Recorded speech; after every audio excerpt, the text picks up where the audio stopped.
Harlikang umaga at magandang buhay po.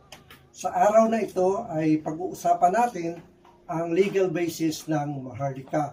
Dahil nakasaad sa Article 16, Section 2 ng 1986-87 Constitution natin that the Congress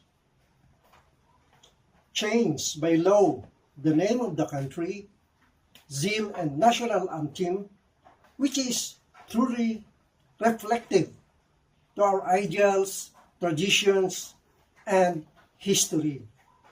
Subalit, this law may only take effect after a national referendum. Ibig sabihin po na kailangan ang taong bayan ang maghuhusga nito.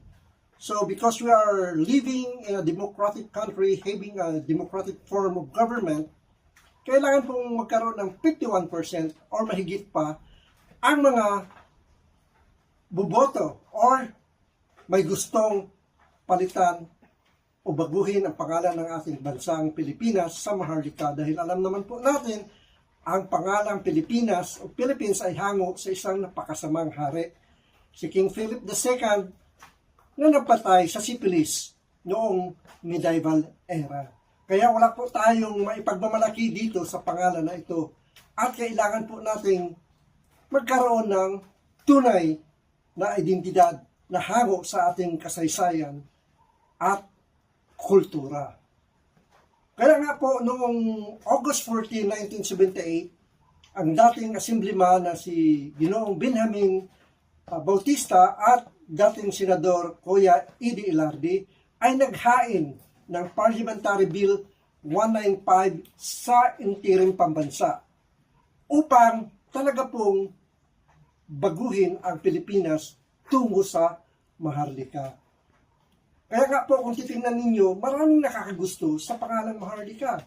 Kahit na yung ating dating Pangulong Ferdinand Marcos Sr.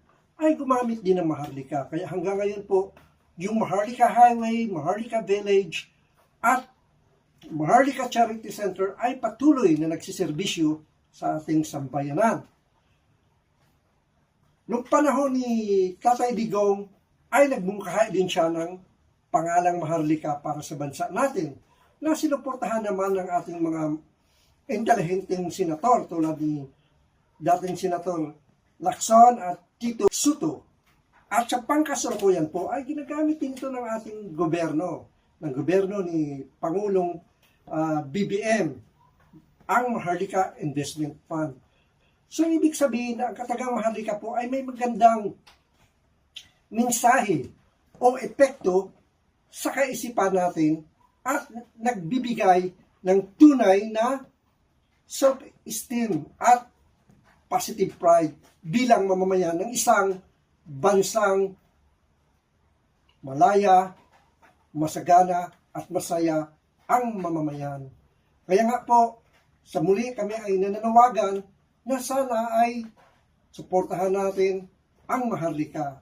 Kaya po, huwag kalimutang subaybayan ang ating mga episode sa Deo Palma at 271 YouTube channel. Please subscribe, likes, and share, and comments. Maraming salamat po at mabuhay tayong lahat. Mabuhay ang bansang natin.